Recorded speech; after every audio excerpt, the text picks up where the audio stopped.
Salam sejahtera dalam kasih Kristus. Senang jumpa dengan Bapak Ibu Saudara sekalian melalui channel ini. Kali ini kita akan membahas pertanyaan dalam buku MTPJ Gemim tanggal 9 sampai tanggal 15 Oktober tahun 2022. Pertanyaan yang diajukan di sini sesungguhnya berefleksi dari Matius pasal 4 ayat 1 sampai ayat yang ke-11 dalam sorotan tema menghalau godaan dengan firman Tuhan. Jadi 3 pertanyaan yang diajukan di sini sesungguhnya merupakan pendalaman terhadap teks Matius 4 ayat 1 sampai ayat yang ke-11. Dengan mengajukan pertanyaan, kita lebih fokus mendalami kebenaran firman Tuhan. Sekarang mari kita bahas 3 pertanyaan yang diajukan dalam buku MTPJ Gemim tanggal 9 sampai tanggal 15 Oktober tahun 2022. Tidak usah kita berlama-lama, mari kita langsung masuk pada pertanyaan yang ada di buku ini. Yang pertama, apa dan bagaimana sikap dan tindakan Yesus ketika digoda dan dicobai iblis menurut Matius 4 ayat 1 sampai ayat yang ke-11. Saudara, pertanyaan nomor 1 ini mengajak kita untuk menggali teks, mencari tahu sikap dan tindakan Yesus ketika dicobai. Lewat pertanyaan ini, kita belajar dari Yesus bagaimana sikap dan tindakan dia ketika dia digoda dan dicobai oleh iblis. Pertama-tama kita harus pahami dulu siapa Yesus. Yesus adalah firman yang menjadi manusia, yang kemudian dibahasakan oleh penginjil Matius. Yesus adalah anak Allah.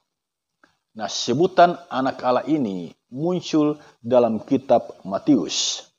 Dalam kisah pencobaan kita membaca 2 kali iblis menyebut Yesus adalah anak Allah. Perhatikan ayat 3 dan kemudian perhatikan ayat yang ke-6. Jika engkau anak Allah.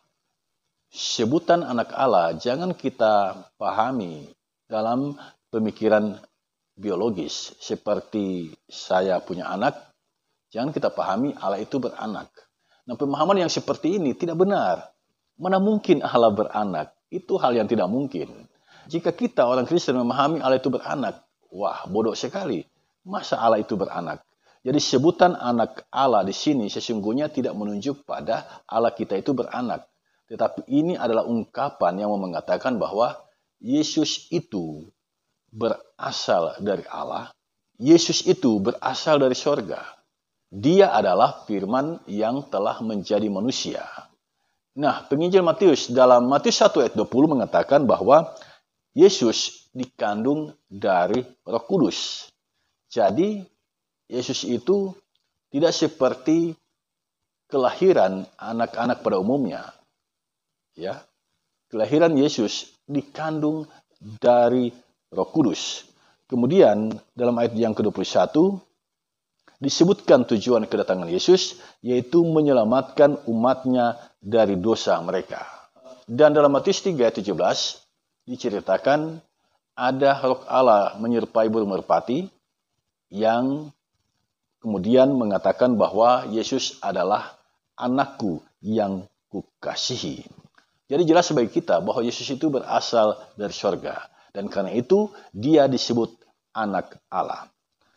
Nah, dalam keberadaan diri sebagai manusia, Yesus digoda oleh iblis, Yesus dicobai oleh iblis.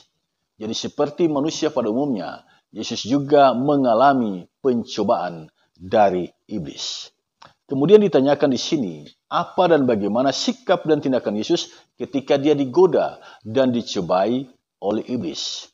Saudara, mari kita arahkan perhatian kita pada teks bacaan kita saat ini. Sebelum Yesus digoda oleh iblis, ayat 1 menyebutkan Yesus dibawa oleh Roh ke padang gurun.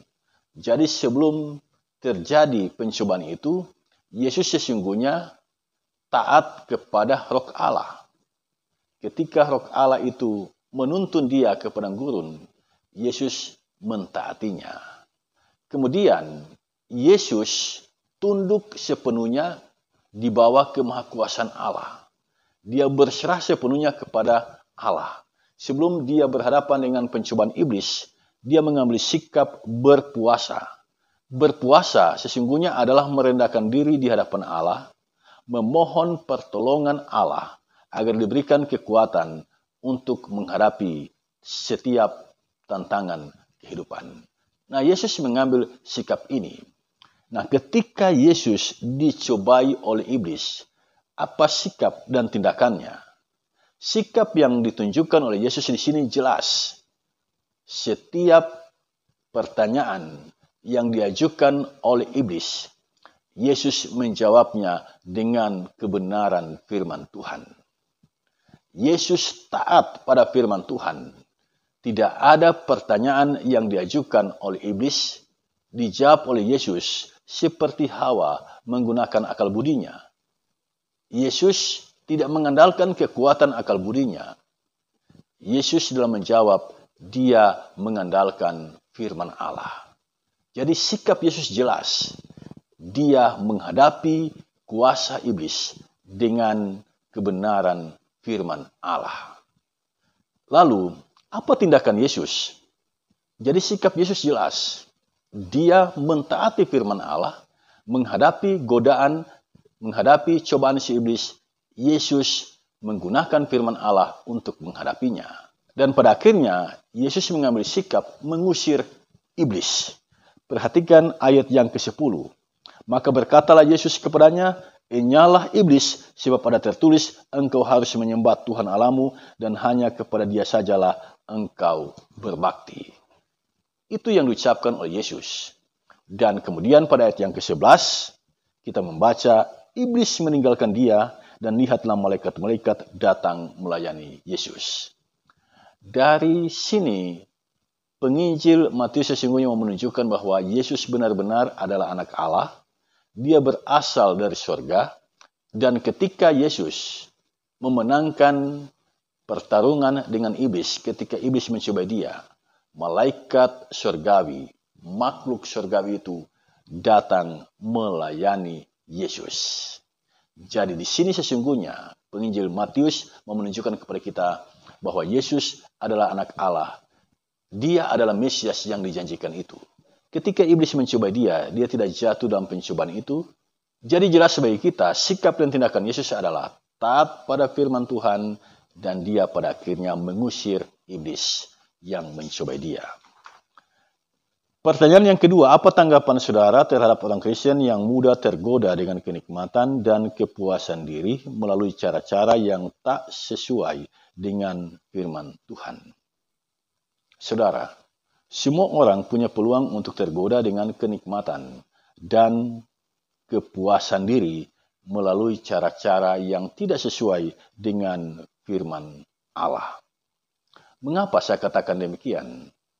Karena iblis berjalan keliling seperti singa yang mengaum-ngaum. Iblis mencari waktu yang tepat untuk menjatuhkan kita. Nah, iblis ini piawai dalam membaca peluang. Perhatikanlah ketika dia mencoba Yesus. Kapan dia datang? Ketika Yesus lapar. Kebutuhan manusia ketika dia lapar adalah makanan.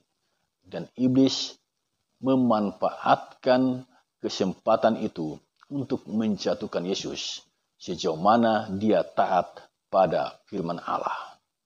Dia meminta kepada Yesus untuk mengubah batu menjadi roti. Yesus bisa melakukannya karena dia punya kuasa untuk itu. Tetapi Yesus memilih taat pada firman Allah. Dan dia menjawab pertanyaan iblis itu dengan firman Allah yang dia kutip dari kitab Ulangan. Jadi tanggapan saya saat melihat orang Kristen yang tergoda dengan kenikmatan dan kepuasan diri melalui cara-cara yang tidak sesuai dengan firman Tuhan, saya mencatat beberapa hal penting. Yang pertama, kita harus sadar, kita harus siuman bahwa godaan dan cobaan iblis bisa menimpa siapa saja. Yang kedua, saat godaan dan cobaan iblis itu datang, kita bisa saja jatuh jika kita lengah. Yang ketiga, janganlah menghakimi orang yang jatuh ke dalam pencobaan. Tetapi sikap iman yang benar adalah doakanlah mereka, bantulah mereka, tolonglah mereka untuk keluar dari belenggu itu. Yang keempat, tegurlah dengan cara yang komunikatif dan elegan ketika kita berjumpa dengan orang yang jatuh ke dalam pencobaan. Inilah tanggapan saya atas pertanyaan nomor 2. Ketika melihat orang Kristen yang mudah tergoda dengan kenikmatan dan kepuasan diri. Pertanyaan nomor 3. Keinginan daging, keinginan mata, dan kesombongan hidup menjadi titik balik serangan iblis terhadap manusia. Bagaimanakah cara saudara menghindarinya sehingga tetap mengandalkan kuasa firman Allah? Saudara, pertanyaan ketiga ini menolong kita dalam memikirkan aplikasi kebenaran firman Tuhan dalam kitab suci. Iblis menyerang manusia melalui keinginan daging, keinginan mata, dan kesombongan hidup. Ketika Yesus digoda oleh iblis, dicobai oleh iblis untuk mengubah batu menjadi roti, Yesus sesungguhnya sedang digoda dengan keinginan daging. Karena Yesus dalam keadaan lapar dan keinginan daging adalah makan. Nah, Yesus digoda dengan itu. Tetapi Yesus dapat melewatinya. Godaan iblis yang kedua, terjun dari hubungan bait Allah. Ini adalah godaan kesombongan hidup. Mau pamer kepada orang-orang yang berada di bawah bait Allah. Jika Yesus terjun dari hubungan bait Allah, kemudian malaikat Tuhan menolongnya, ya, ini merupakan tindakan demonstratif dan ini bisa saja melahirkan decak kagum dan ini sesungguhnya adalah kesombongan hidup. Godaan iblis yang ketiga akan memberikan semua kerajaan dunia, itu adalah godaan keinginan mata. Nah, cara menghindari dari godaan ini, yang pertama adalah membangun kehidupan yang selalu bersekutu dengan Yesus. Masih ingat Yohanes pasal 15 ayat 5, Yesus mengucapkan kalimat ini, "Di luar aku, kamu tidak dapat berbuat apa-apa." Jadi kekuatan kita sesungguhnya jika kita tetap terhubung dengan Yesus, jika kita tetap ada dalam persekutuan dengan Yesus.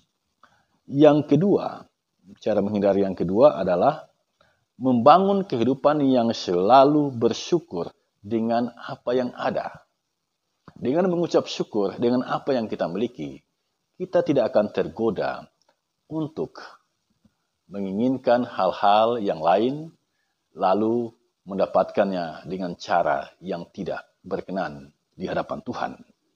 Yang ketiga, cara menghindarinya adalah seperti yang Yesus perlihatkan kepada kita.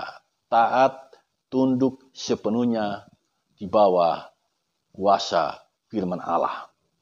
Yang keempat, bersahabat dengan mereka yang senang bergaul, yang senang berdiskusi tentang kebenaran firman Allah. Itulah beberapa hal yang saya mau sampaikan di sini.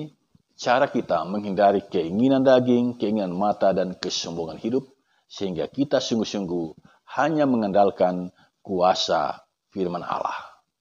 Demikian saudara sekalian yang boleh saya sampaikan saat ini. Tuhan Allah, sumber hikmat, akan menolong kita semua untuk lebih mendalami kebenaran firman Tuhan dan menggali hikmat dari dalamnya dengan mengandalkan kuasa Tuhan. Tuhan Allah, sumber hikmat, memberkati kita semua. Shalom.